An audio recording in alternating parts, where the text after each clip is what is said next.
Welcome to our channel. Today we how to withdraw surge protection settings for home chargers, beginner guide step-by-step clear. To withdraw surge protection settings for home chargers, first, ensure your charger is unplugged and the power is off. Locate the user manual for your specific home charger model. If you can't find the manual, visit the manufacturer's website and download the relevant documentation.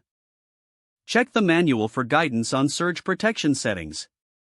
If the manual shows a switch or button for surge protection, proceed to the next step. If there is no physical switch, access the charger's settings through the companion app or control panel, if available. Once you access the settings, look for an option labeled Surge Protection or similar. Select the Surge Protection option and toggle it to the off position. If prompted, confirm your choice to disable surge protection. After making the changes, exit the settings menu and power your charger back on. Reconnect the charger to your power source. Test the charger by plugging in an electric vehicle or other compatible device. Monitor the charge to ensure it's functioning correctly without surge protection enabled.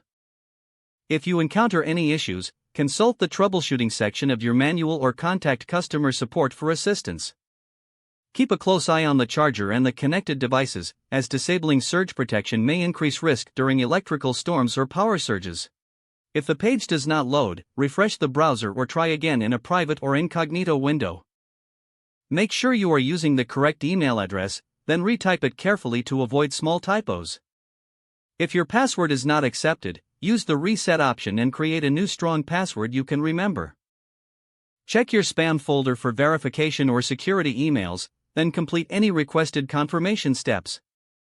Enable two-factor authentication if available to improve account security and reduce unauthorized access risk. After signing in, review your profile details so your contact information and settings are accurate and current. If you see an error message, note it down and try again after restarting your device and internet connection. Log out when you finish, especially on shared devices, to keep your account and payment information secure. If the page does not load, refresh the browser or try again in a private or incognito window. Make sure you are using the correct email address, then retype it carefully to avoid small typos. If your password is not accepted, use the reset option and create a new strong password you can remember. Check your spam folder for verification or security emails, then complete any requested confirmation steps.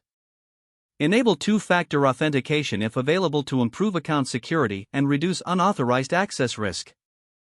Don't forget to like this video and subscribe to our channel for more step-by-step tech guides.